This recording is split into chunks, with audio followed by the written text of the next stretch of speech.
Hey everybody, it's Jason Blaha here. I had a subscriber ask me if I'd talk about something. I'm going to flip his topic in here. And he wants to know, what about the people he knows who just don't eat? They only eat one meal a day, or they eat very little food. They claim they're just not hungry. Sometimes these people do claim that they eat a lot, but they're oftentimes, they really don't when you watch them. So let me put on my +5 hat of weaponsmithing, do a little bit of crafting, and let's talk about this. All right, I tend to give these people less airtime than I do overeaters. The reason, because I am an overeater. I have an insane appetite. Multiple people in my family, 300 to 400 pounds. Of course, at least one NFL player in there because of that, who is over 300 pounds. But I eat a lot. I'm very, very hungry. I have to use a different strategy than a lot of people do just to keep from getting really fat. For me, that strategy is I load up on tons of vegetables, brown rice, beans, dry chicken, bland, satiating foods all day long. And you know, I can eat 4,000 calories of that stuff without even thinking about it almost. The other end of the extreme, you have the undereater. This is also your chronic hard gainer. The only difference between these guys and the hard gainer is that the hard gainer honestly thinks that he eats a lot. These people just don't seem to be hungry. However, that's a perception. They both have the same issue, and that's lack of appetite. So how do you help these people out? Well, I think for me, the first time I met one of these people was many years ago. I knew a guy who claimed that he ate a ton, and just couldn't gain weight. He was stuck at around 170 pounds. And when I mean stuck at 170, I'm talking the guy trained every day and was using anabolic steroids and still stuck at 170 pounds. Most people be like, what? And the dude stayed under 10% body fat. He was bulking and was about 8% body fat. It blew my mind, but he was also stuck at 170 and had been there for like an entire cycle of steroids, hadn't gained any weight. All he did was get leaner. And I'm like, he's like, I eat a ton of food. So I'm like, I tell you what, man, why don't you write down everything you eat for the next 3 days? Because I knew him a bit, which I worked out with him a bit. Like, look, write down everything you eat for the next 3 days. And I'll take a look at it, see if I can give you some advice. I mean, I might be able to help you. I can't promise that I can, because I haven't been training that long. I've been training a few years. And I watched the guy go play a game of basketball. Right after he had lifted, he went and played a game of pickup basketball for an hour after he had just spent an hour and a half lifting. It was all sweaty and everything. I'm sitting there thinking, this guy burns through a lot of calories. Well, he went and wrote all his food down and brought it back to me, and we averaged it over the 3 days that he had eaten. And he's like, man, I ate a ton of food. He wrote down everything that we ate. We had averaged that he was consuming about 2,300 calories a day. Now, you got a guy consuming 2,300 calories a day talking about he's just eating till he's stuffed and feels like he's going to puke. That is exactly what we're dealing with here, the chronic undereater. How do you help these people? Well, again, having known a few of these, I've got a friend like this right now, someone I know right now who's finally been able to gain 10 pounds, who made this same claim, I eat all the time. Well, when you have them start writing down what they eat, he started gaining weight all of a sudden. A week after he started writing it down, we didn't even get through the list. He's like, the scale's going up since I'm writing it down. Well, when he started writing it down the first day, he had eaten 1,800 calories. And then it progressed from there. Once he started being aware of what he was eating, we noticed, he's like, yeah, because now that I started writing it down, I remembered to eat. Oh yeah, I'm like, I better eat something. Since I need to write all this down, I better eat a little more than he was writing it down. Then all of a sudden, he had gained 1.5 pounds inside of a week. You know, he went from 156 or whatever up to 157.5. But that's the thing with these people. They don't have an appetite. They don't eat. And even if they think they eat a lot, sometimes their a lot of food is 2,000 calories. But some of them are just honest and just don't eat. Well, they don't have an appetite. So what you have to do, these are the people who, if it fits your macros, works amazingly well for. I am against if it fits your macros for most people. I think for chronic overeaters, if it fits your macros is the worst thing ever. I think it promotes unhealthy food choices, and I don't think it addresses the appetite issues. Look, if you have enough control over your appetite to eat Pop-Tarts every day and to actually eat a set number of calories that you measure out and track, you don't have problems getting lean. You have no problem with appetite control if you're physically capable of doing that or psychologically capable of doing that. So meaning, if it fits your macros is not for people who have insane appetites.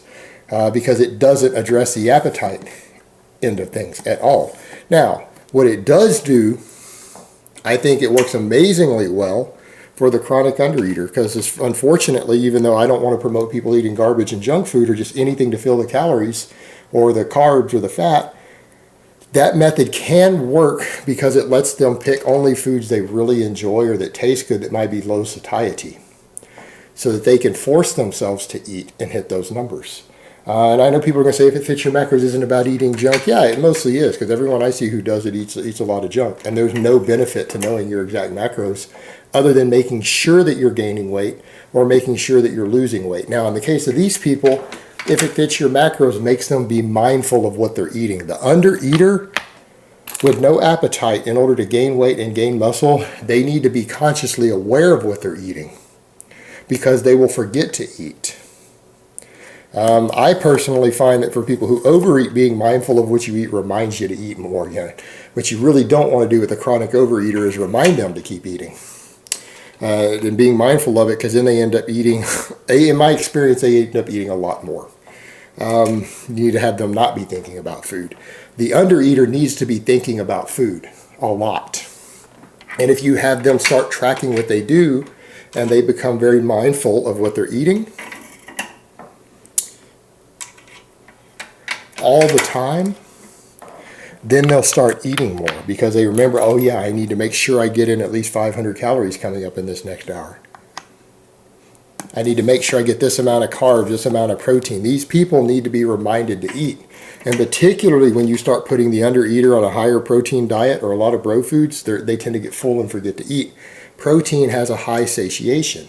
If they're trying to follow a high protein diet, they're going to forget to eat again sometimes for 8 hours after they have a big chunk of protein. I mean, they have 100 grams of protein in a meal. Your undereater is going to forget to eat for the next 8 hours, unless he's reminded again. So by making them aware of what they eat and making it them be mindful all the time that they need to be getting X amount of food in, you can help the undereater gain weight. Furthermore,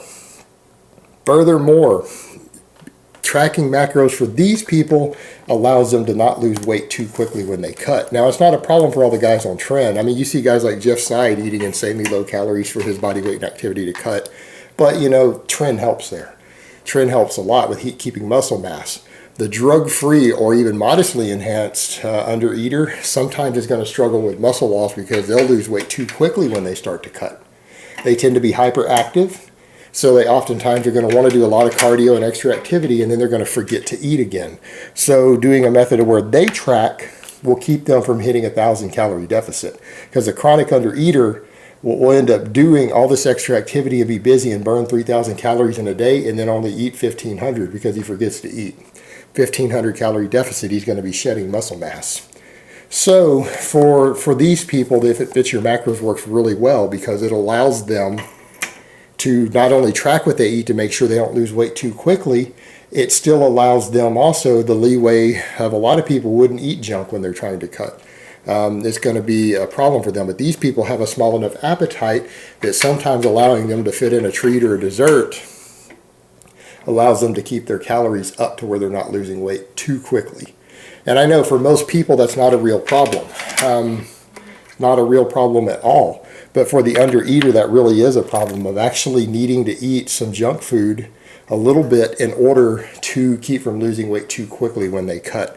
So for those people, I understand that as a viable method for controlling things. Again, I don't like if it fits your macros, but you know what? For that fifth of the population who is the chronic undereater, also known as a hard gainer, it's a very viable method.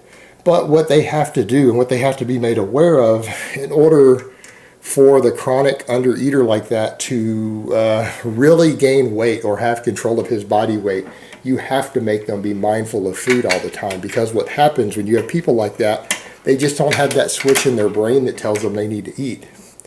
Unlike the chronic overeater who has a switch in their brain that returns on and tells them to eat again no matter how much they ate 2 hours later, you have to distract them away from food. The chronic undereater, it also, many of them seem to have ADHD as well. It seems to be associated with that in my experience. They get so hyper-focused in what they are doing that they will forget to eat for 8 or 10 hours. Now, what you also need to be aware too, we don't need to confuse the chronic undereater with someone who uses a lot of street drugs, because that's also an observation I've noted A lot of people who, let's be realistic, people who do crystal meth oftentimes come across as the hard gainer or the undereater because they're hyper all the time, they're active, they're busy, they're hyper focused because of the stimulants, which also helps them burn a little bit of calories, but it also makes them forget to eat. So there is another group there that follow this category when you think of the undereater, particularly the undereater who says, I'm not hungry. Because oftentimes your true hard gainer undereater will say, no, I eat a ton.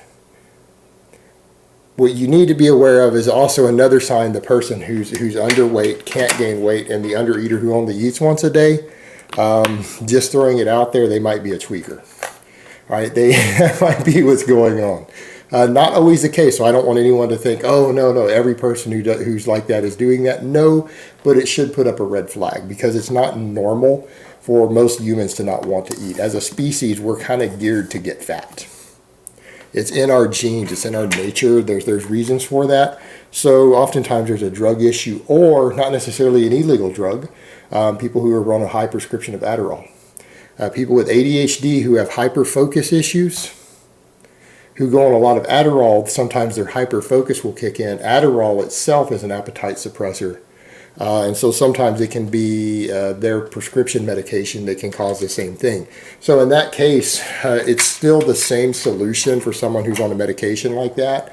They have to be mindful of what they eat. They have to be reminded to eat. They need to have a set number of calories that they need to remember to take in every day as a schedule, because otherwise their hyper-focus and their lack of appetite will make them forget to eat until 7 o'clock at night and have their breakfast. They might have had a little coffee and sugar and a piece of toast for breakfast, and then don't eat again until 7 or 8 o'clock when it gets late at night, and that because of their hyper focus. So that's also another issue. So again, you're dealing with potentially more than one type of person. All right, guys, but that's really all I have to say on that today. I hope it's been informative, and I will talk to you guys next time.